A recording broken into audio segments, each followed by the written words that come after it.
जय हिंद दोस्तों। तो चलिए ऑप्टिक्स का नेक्स्ट लेक्चर स्टार्ट किया जाए। ठीक है, तो हम रिफ्रैक्शन पढ़ रहे थे, रिफ्रैक्शन ऑफ लाइट। तो रिफ्रैक्शन ऑफ लाइट का अब हम प्लेन सरफेस पे उसका एप्लीकेशन देखेंगे। जैसे हम रिफ्लेक्शन के लिए हम देखे थे प्लेन मिरर पर, प्लेन मिरर के द्वारा इमेज फॉर्मेशन, उसी प्रकार से यहाँ प्लेन सरफेस द्वारा इमेज फॉर्मेशन कैसे होगा वो हम देखेंगे। ठीक है, एप्लीकेशन ऑफ रिफ्रैक्शन देखते हैं ऑन प्लेन सरफेस। ठीक है, तो या तो हम कह सकते हैं इमेज फॉर्मेशन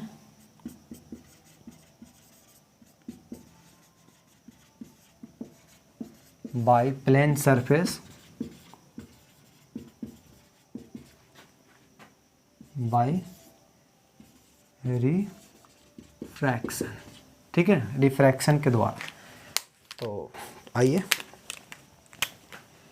हमारा ये दो बाउंड्री है और ये जो बाउंड्री है प्लेन भी हो सकता है, कर्व भी हो सकता है। हमने रिफ्लेक्शन का जो नियम वहाँ पे देखा था वो प्लेन के लिए हमने वो दिखा दिया, ऐसा कोई बात नहीं है, कर्व सरफेस भी रह सकता है। दो ट्रांसपेरेंट मीडियम है ना, और उस दो ट्रांसपेरेंट मीडियम का जो बाउंड्री है वो कर्व भी रह सकता है। जैसे वाटर तालाब में ऐसा कुछ ऐसा शेप में वो वाइब्रेट किए हुए रहता है ना।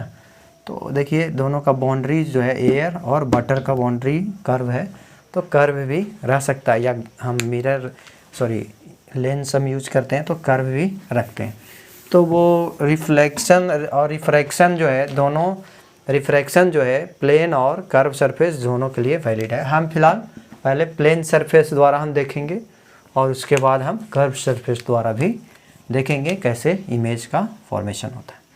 और ये N2 है, ठीक है, मीडियम N1 और मीडियम N2, चाहे इसको N2 मानो, किसी को भी मान सकते हैं। ठीक है, वो आप पे डिपेंड करता है। अब देखिए ऑब्जर्वर मीडियम 1 में भी रह सकता है, मीडियम 2 में भी रह सकता है। जिस मीडियम में आई है उसको आप 2 मान सकते हैं या 1, कोई भी नहीं, दोनों में से कोई रख सकते हैं। यहाँ पे ऑब्जेक्ट सपोज करो, यहाँ पे ऑब्जेक्ट है, ये पानी है, ये एयर है, जो भी है, नहीं तो ये ऑयल है और ये वाटर है, और आई हमारा समथिंग कहीं से ऑब्जर्वर देख रहा है इस मीडियम से। ठीक है, तो ये ऑब्जेक्ट को देखेगा या इमेज को देखेगा, वो हम देखते हैं। सपोज अभी करिए ये कौन सा बड़ा है कौन सा छोटा है हमको पता नहीं है, N1 ग्रेटर देन N2 हम मान लेते हैं, और ऑब्जेक्ट ऊपर में ही रख लेते हैं। यहाँ पे ऑब्जेक्ट है और यहाँ से कोई आई से देख रहा है, कहीं पे भी नीचे ऊपर दोनों रह सकते। तो लाइट है जो यहाँ से, पहले तो हम परपेंडिकुलर लाइन बना लें। ठीक है, रे है जो हमारा इससे चलेगा और यहाँ से बहुत सारा रे, इस ऑब्जेक्ट से बहुत सारा रे जाएगा और इसका इमेज बनाना है तो एटलीस्ट 2 रे देखेंगे, है ना। तो ये यहाँ पे नॉर्मल हम बनाएंगे, क्योंकि बिना नॉर्मल के तो रिफ्लेक्शन और रिफ्रैक्शन संभव नहीं। तो ये एक्चुअली में जेन्युइन तरीका था, अगर कोई मीडियम चेंज नहीं होता तो ये अपना इस रास्ता से निकल जाता, कोई ऑब्जेक्शन नहीं होता, है ना। लेकिन चूंकि मीडियम चेंज हो गया है, तो मीडियम चेंज हुआ है तो ये अपना रास्ता चेंज करेगा। अब N1 बड़ा है, N2 बड़ा है, कौन बड़ा है नहीं है पता नहीं चलता कि इधर जाएगा कि इधर जाएगा, दोनों में से कोई भी हो सकता है। तो अभी फ़िलहाल के लिए हम एक मान ले रहे हैं कि ये जिस मीडियम से लाइट जा रहा है वो हमारा क्या है, हायर रिफ्रैक्टिव इंडेक्स का है। तो जिससे जा रहा है तो ये हायर से या डेंसर से रेयरर में जाता है, तो हमारा क्या होता है, अवे फ्रॉम द नॉर्मल जाएगा। आपको ये पहले बताया गया, यानी इधर चला। अगर यही n1 ग्रेटर देन n2 होता तो ऐसे आता, है ना। तो किसी एक कंडीशन के लिए लेते हैं, वो वैलिड दोनों कंडीशन के लिए हो जाएगा, ठीक है। तो आइए फार्मूला हम किसी एक से निकालते हैं, वो फार्मूला दोनों कंडीशन के लिए वैलिड होगा, बस थोड़ा सा दिमाग इसमें लगा। अब एक रे है जो इसी लाइन पे नॉर्मली हम लेते हैं, ठीक है। तो नॉर्मली जो लाइन रे होता है वो नॉर्मली ही, उसमें कोई डिविएशन नहीं होता, ठीक है। रिफ्रैक्शन हो या रिफ्लेक्शन हो, रिफ्लेक्शन में उसी लाइन पर रिबाउंस हो जाता है और यहाँ पे सेम वो चला जाएगा। तो हम ये दूसरा लाइन इसी पे इसलिए लिए ताकि हमको ईजी हो, आप अलग भी ले सकते हैं, ठीक है। तो ये दोनों कभी एक दूसरे को इंटरसेक्ट तो करेगा नहीं, तो ये पीछे इसको बढ़ाइए, ग्रीन वाला को जो रिफ्रैक्टेड है इसको पीछे से बढ़ाइए, ठीक है। तो ये भी पीछे बढ़ेगा तो यहाँ पे इंटरसेक्ट करता हुआ प्रतीत होगा, है ना। तो यहाँ पे ये ऑब्जेक्ट था और इसका इमेज यहाँ पे,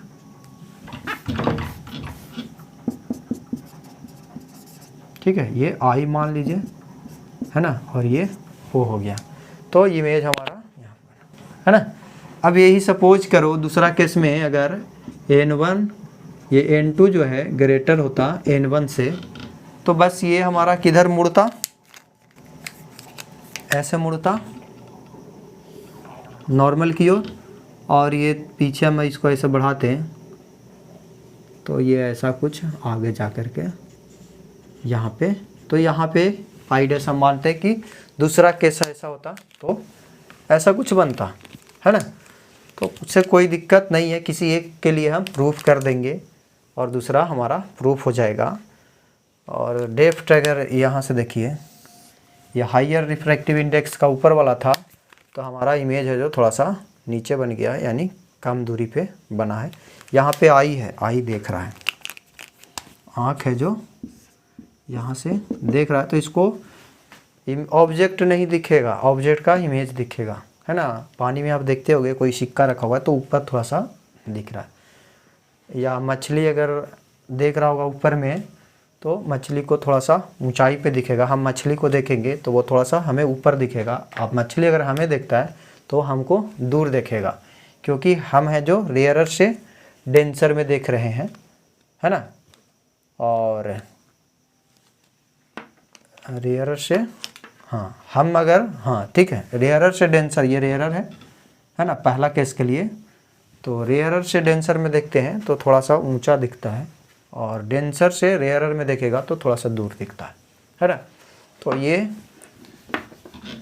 अब इसको प्रूफ करते हैं कि ये दोनों में क्या रिलेशन होगा। ये ऑब्जेक्ट हाइट है, एच आई हो गया ऑब्जेक्ट, सॉरी दूरी भी, डिस्टेंस भी ले सकते हैं, डिस्टेंस ही मानिए ना, क्योंकि हाइट ही रहे कोई ज़रूरी नहीं है, बीच में ऐसे भी रख सकते हैं ना, बीच में ऐसा कुछ एक मीडियम हमारा उधर चेंज हो गया, और ये बाउंड्री है ना, तो हम उसके अंदर देखेंगे तो थोड़ा सा हमको वो कैसा मीडियम है उसके अनुसार से नज़दीक या हमको वो दूर दिखेगा।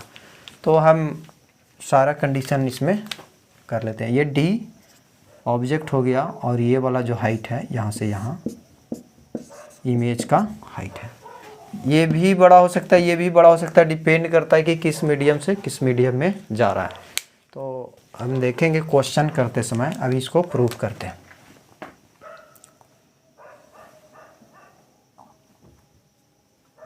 अब देखिए पहला वाला हम हटा, ये वाला कंडीशन हटा देते हैं, वो अगर होता ऐसा कुछ तो। अभी हम एक केस के लिए ले रहे हैं। ये देखिए ये थीटा आई है और ये थीटा आर हो गया, तो ये हमारा थीटा आर हो जाएगा, ये आर हो जाएगा, और ये हमारा पैरेलल रे के लिए ये इंटरसेक्टिंग लाइन है, ये थीटा आई हो जाएगा। ये आप समझते हैं, है ना। ये लाइन और ये नॉर्मल, ये दोनों पैरेलल है, इंटरसेक्टिंग लाइन है दो पैरेलल रे के लिए।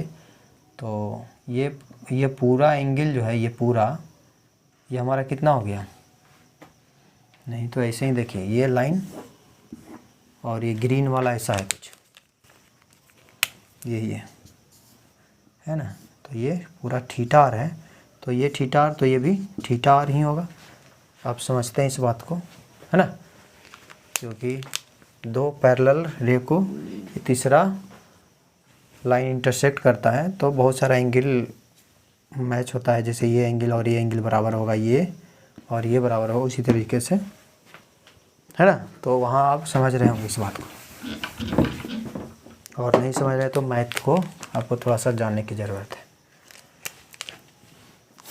12th लेवल में तो इतना समझना ज़रूरी है।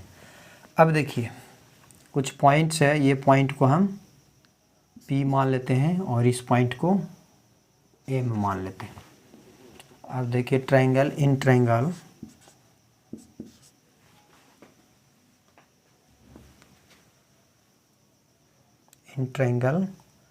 OMP, ये बड़ा वाला में tan थीटा आई जो हो गया वो हम कह सकते हैं tan थीटा आई जो हो गया हमारा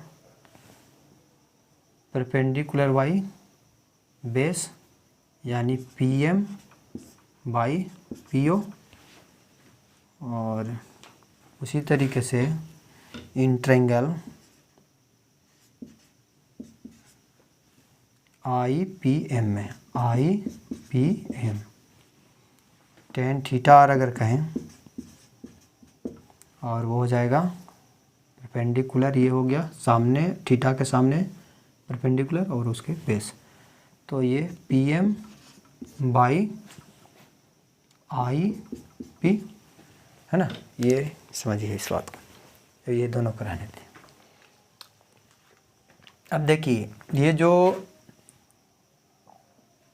ये थीटा जो है, अगर हम कहें P अगर बहुत बहुत नज़दीक हो हमारे, या M जो है बहुत बहुत नज़दीक, ये भी कंडीशनल जो फार्मूला आएगा कंडीशनल आएगा, ठीक है।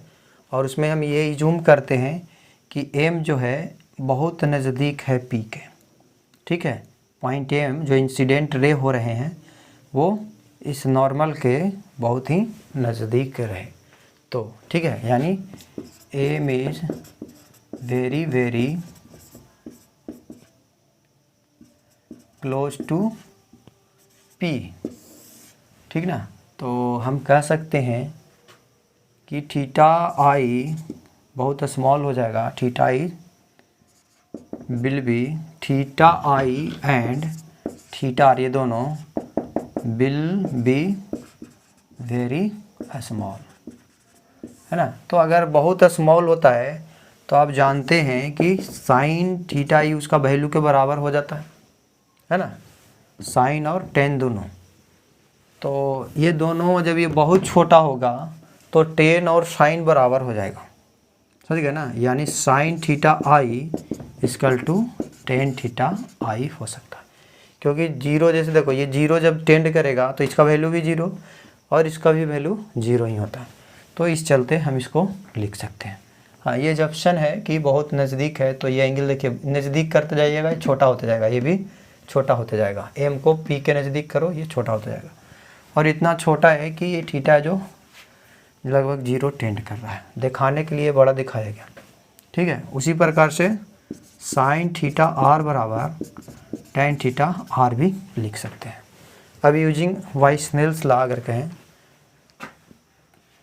वाइसनेल्स लॉ यहाँ पे हम कर लेते हैं।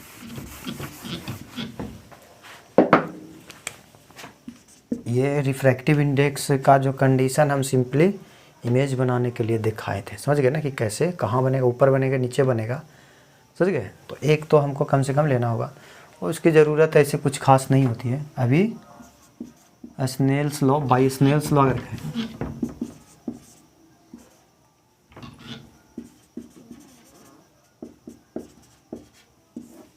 स्नेल्स लॉ अगर कहें तो हम जानते हैं यहाँ पे स्नेल्स लॉ लगाइए, ठीक ना, इस पॉइंट पे।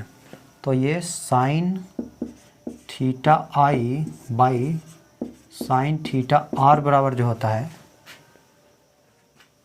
रिफ्रैक्टिव इंडेक्स किससे जा रहा है रे, 1 से, तो 2 ऊपर रहेगा, जो इससे रे जा रहा है वो नीचे रहेगा, है ना, जिससे रे इन कर रहा है जिस मीडियम से वो नीचे रहेगा, ये याद रखना है, समझ गए। तो 1 से इन कर रहा है तो 1 नीचे रहेगा, और 2 में जा रहा है ना, 1 से जा रहा है 2 में जा रहा है, समझ गए। तो 2 हमारा ऊपर रहेगा, N2, है ना।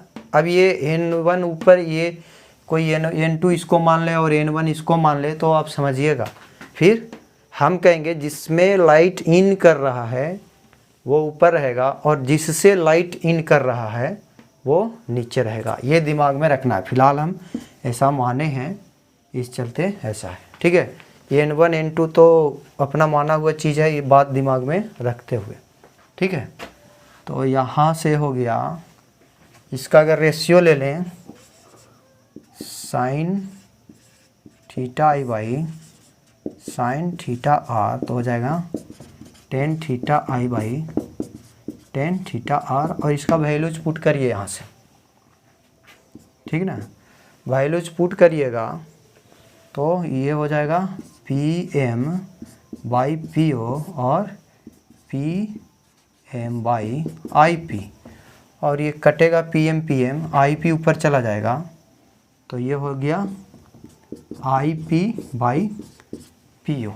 ये क्लियर है ना। तो इसको रखिए, इसका value tan theta i by tan theta r, और इसका जो वैल्यू है i p by P o, i p by P o equal to N2 by N1। अब ये डिस्टेंस पोल से ये पॉइंट P से नाप रहे हैं, ये पोल नहीं है, ऑप्टिकल सेंटर मान सकते। तो यहाँ से दोनों अपोजिट डायरेक्शन में है, यहाँ से रे हमारा ऐसे इंसिडेंट हो रहा है, तो दोनों को माइनस में आप लीजिएगा तो दोनों माइनस माइनस प्लस ही आ जाएगा। तो आई पी हमारा क्या हो गया, ये ऑब्जेक्ट डिस्टेंस यानी डी आई, माइनस में ले सकते हैं, माइनस कर लेंगे क्योंकि अपोजिट जा रहा है, विथ साइन कन्वेंशन अगर यूज करते हैं तो रे हमारा नीचे जा रहा है, यानी नीचे रहता तो यानी रे के डायरेक्शन में पॉजिटिव, और ये हमारा रेफरेंस है, यहाँ से ऑब्जर्वर डिस्टेंस नाप रहा है तो उधर पॉजिटिव निगेटिव होगा, और ये माइनस डी पी ओ हमारा कितना हो गया, पी ओ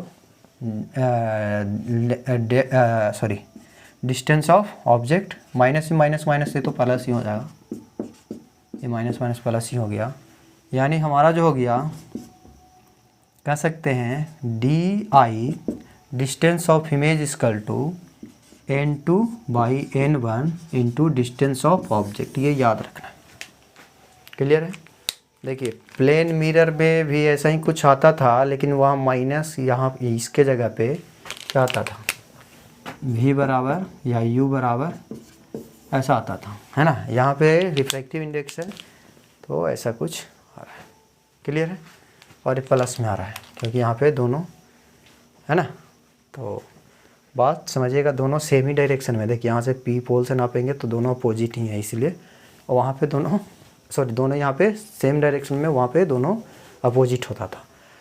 तो अब आपको याद रखना है, अगर इमेज डिस्टेंस ले रहे हैं तो जिसमें आई है उसका रिफ्रैक्टिव इंडेक्स ऊपर रहेगा, और जिसमें ऑब्जेक्ट है उसका रिफ्रैक्टिव इंडेक्स नीचे, याद रखने के लिए।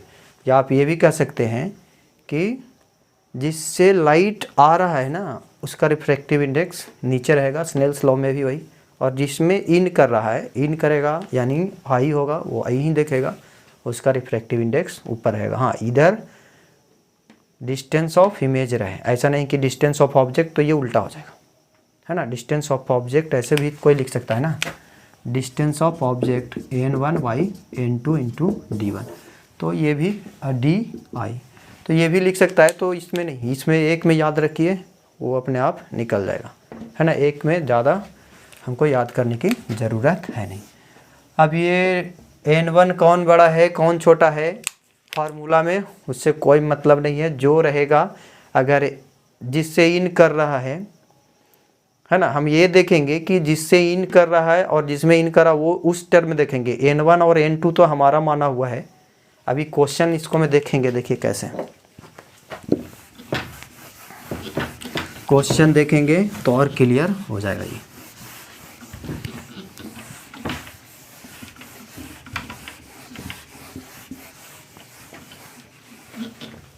देखिए हमारे पास ऐसा यहाँ पे ऑब्जेक्ट है, ठीक ना, ये ऑब्जेक्ट है और ये लेंथ दिया हुआ है ऑब्जेक्ट का 4 मीटर और ये 2 रिफ्रैक्टिव इंडेक्स में रखा, ऐसे दे दिया। रिफ्रैक्टिव इंडेक्स इसका, रिफ्रैक्टिव इंडेक्स जो है 2 है ऐसे है और ये इसमें हमारा, यहाँ से हम इस ऑब्जेक्ट को देख रहे हैं और इसका रिफ्रैक्टिव इंडेक्स जो है 1.5 दिया हुआ है। इस मीडियम से हम क्या है ऑब्जेक्ट को देख रहे हैं, जस्ट सटा हुआ है आँख हमारा इससे, ठीक है। तो डिस्टेंस बिटवीन, क्योंकि यही डिस्टेंस का ये फॉर्मूला है, समझ गए ना, यही वाला डिस्टेंस का फॉर्मूला है।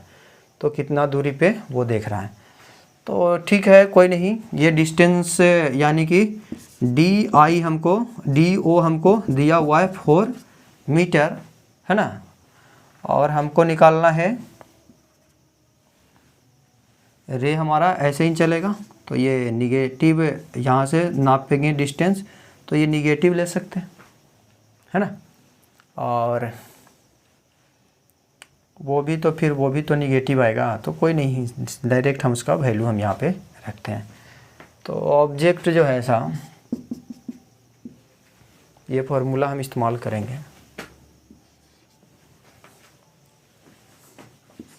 डी आई अगर निकालें तो हम जान रहे हैं N1 और N2 यहाँ पे कुछ दिया हुआ नहीं है, तो हम क्या जानते हैं, distance of image equal to refractive index of that medium from light is coming.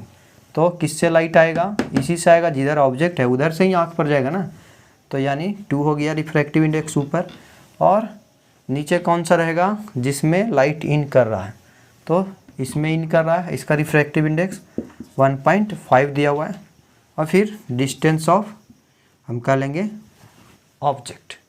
Clear है। तो यहाँ से जो हो गया हमारा डिस्टेंस ऑफ, अभी हम डिस्टेंस निकाल रहे हैं, है ना, और ये माइनस प्लस का हम कुछ नहीं कर रहे हैं, माइनस करिएगा तो यहाँ माइनस रखिएगा तो ये माइनस आ जाएगा क्योंकि अपोजिट है ना, और आना भी पड़ेगा।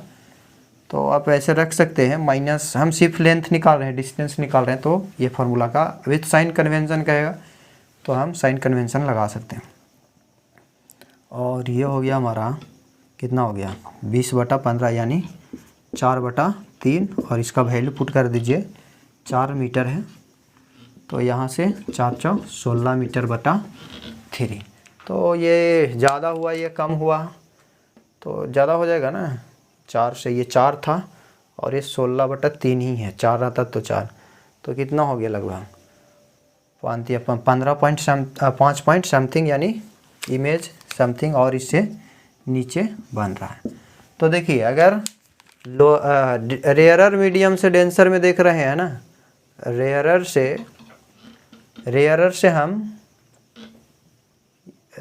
से देख रहे थे ना, उल्टा कर दिए क्या, लाइट जिससे इन कर रहा है वो नीचे होता है ना, उल्टा लिख दिए, लाइट जिससे इन करता है वो नीचे होता है, यानी 2 नीचे, उल्टा हमने कर रखा है।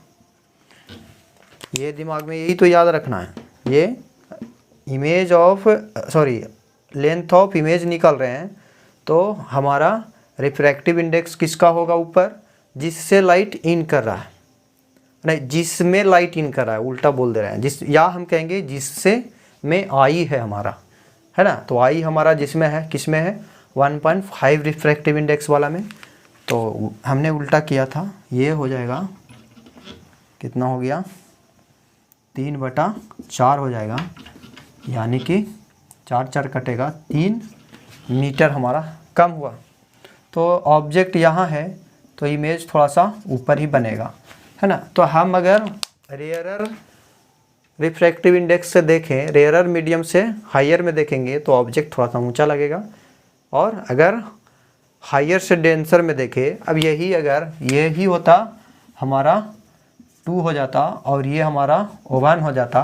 अब अगर हमको कहता इसी सेम क्वेश्चन में, तो डी आई जो हो जाता हमारा जिसमें लाइट इन कर रहा है उसका रिफ्रैक्टिव इंडेक्स ऊपर लिखना है, और जिससे इन कर रहा है वो नीचे, और डिस्टेंस ऑफ ऑब्जेक्ट तो 2/1 2, और डिस्टेंस ऑफ ऑब्जेक्ट हमको दिया हुआ है 4 मीटर, तो 6 मीटर हो गया। यानी ये नीचे और बनेगा, दूर बनेगा, है ना। नीचे ऊपर हम क्या कह सकते हैं, दूर बनेगा। अगर कुछ गहराई के टर्म में दिया हुआ है तो उसमें हम एपेरेंट डेप्थ होता है ना, रियल में कितना है, और एक हमारा दिख कितना रहा है। तो हम ये फार्मूला तो किसी भी तरीके का मीडियम के लिए हम लगा सकते हैं, ऐसा नहीं कि डेप्थ निकालने के लिए ही सिर्फ यूज होगा। ये फार्मूला दो मीडियम और दो मीडियम के डिवाइड करने वाला जो सरफेस होगा, अगर प्लेन होगा तो इमेज कहाँ बनेगा और ऑब्जेक्ट कहाँ रहेगा और इमेज कहाँ बनेगा वो हम समझ सकते हैं, है ना। तो ये बहुत ही सही तरीका है प्लेन मिरर के द्वारा, प्लेन सरफेस के द्वारा इमेज का फॉर्मेशन देखना, ठीक है।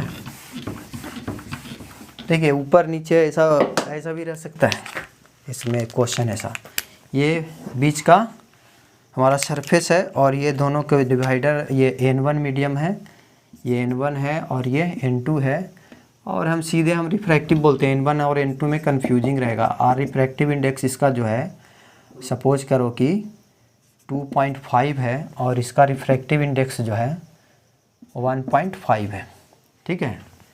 रिफ्रैक्टिव इंडेक्स 1.5 है। यहाँ पे ऑब्जेक्ट है, इसमें ऑब्जेक्ट है और ऑब्जर्वर जो है यहाँ से देख रहा है,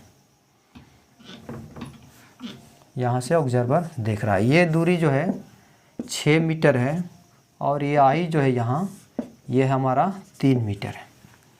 ये बाउंड्री से, ठीक है। पता है ना, पानी है, हम एयर में ही 3 फीट हम ऊंचा है और पानी हमारा उसके गहराई और कुछ होगा। तो सेम मीडियम वाला लेंथ में कोई चेंजिंग, जिधर आई है ना और उसी में लेंथ है, तो ये तो 3 ही दिखेगा, इसमें कोई दिक्कत नहीं है, ठीक है। ये हमको दूर या पास दिख सकता है। दूसरे मीडियम में देखेंगे तो जैसे देखिए ऑब्जेक्ट यहाँ पे ऐसा कुछ ऑब्जेक्ट रखा हुआ है, यहाँ से हम देख रहे हैं तो ये ऊपर या नीचे होगा, कैसा मीडियम है उसके अनुसार से। अगर आई हमारा इसी मीडियम में है तो ये ऑब्जेक्ट ही दिखेगा, डायरेक्ट लाइट इस पे जाएगा और ये ऑब्जेक्ट दिखेगा। लेकिन अगर आई हमारा दूसरे मीडियम में है तो यहाँ जाएगा और यहाँ से लाइट मुड़ेगा, है ना। मुड़ने के कारण ये हमको ऑब्जेक्ट है जो ऊपर दिखेगा, या ऐसे मुड़ेगा तो हमको ये समथिंग नीचे दिखेगा, है ना। रिफ्रैक्शन हुआ इसके कारण से। तो अगर आई हमारा सेम मीडियम में है, जिधर ऑब्जेक्ट है, तो वही एक्चुअल जो लेंथ है वही दिखेगा, है ना। ऑब्जेक्ट भी वही में और आई भी वही में, कोई दिक्कत नहीं। तो ये जो लेंथ है आई जिस मीडियम में उसी में, तो वो यही दिखेगा। चेंज कौन सा होगा, ये वाला लेंथ हमारा चेंज हो जाएगा। तो इसको मान लो डी मान लेते हैं, डी आई हम मान लेते हैं, यहाँ से हम दूरी माने हैं। और इसमें इसको कितना आई कोई ये लेंथ दिखेगा वो हम पहले निकाल लेते हैं। यानी डी आई जो दिखेगा इसको, वो हो गया जिससे इन कर रहा है वो नीचे रहना है, यानी ये वाला नीचे रहेगा। किस में इन कर रहा है, 1.5 में, तो 1.5 ऊपर और ये 2.5 नीचे। और ये कितना है दूसरे मीडियम में लेंथ, 6 मीटर, तो 6 मीटर रखेंगे। ये हो गया 15/25 यानी 3/5 गुना, यानी छोतिया 18.5, यानी हमारा हो गया 5 पॉइंट समथिंग आएगा। तो ऐसा ही कुछ, ठीक है। तो इतना ही रहने देते हैं। देखिए कम गया, ये हमारा 6 था, अब ये 3 पॉइंट समथिंग ही आ रहा है ना। तो देख ही रहे हैं कि ये रेयरर में है और ये जो है डेंसर मीडियम में 6 मीटर का लेंथ जो है, तो इस कारण से ये कम दिखेगा, है ना। डेंसर में हम देखते हैं तो थोड़ा सा कम दिखता है, कम विजिबिलिटी नहीं, डिस्टेंस कम, ठीक है। तो विजिबिलिटी भी तो कुछ हो ही जाता है कम, लेकिन वो अलग बात है। अब यहाँ से हम कहें टोटल डिस्टेंस, अगर कहें टोटल डिस्टेंस की अगर बात करें तो ये हो गया 18 पॉइंट, ये इसको 18/5 दिखेगा मीटर, और ये तो एक्चुअल दिखेगा ही, यानी 18.5 मीटर प्लस 3 मीटर, इसमें कोई चेंजिंग नहीं, क्योंकि ये सेम मीडियम है, जिधर आई है उसी मीडियम में ये डिस्टेंस है। तो जो भी आएगा अब इसको सम करके बता सकते हैं। तो इस तरीके का क्वेश्चन रहेगा, और जस्ट आगे होगा पीछे होगा, हम किस मीडियम से देख रहे हैं किस में, उसके अनुसार से हमारा एक्चुअल जो डिस्टेंस है वो एक्चुअल से बड़ा हो जाएगा या छोटा हो जाएगा। इमेज डिस्टेंस वो ऑल है, वो सारा जो है हमारा रिफ्रैक्टिव इंडेक्स पे डिपेंड कर रहा है, हम किस रिफ्रैक्टिव इंडेक्स से किस रिफ्रैक्टिव इंडेक्स में देख रहे हैं। ठीक है, तो ये हुआ इमेज का formation by plane surface by refraction, और इससे और भी क्वेश्चन है नेक्स्ट क्लास में हम देखेंगे। अभी के लिए इतना ही। ठीक है, तो नेक्स्ट क्लास में हम मिलते हैं। धन्यवाद।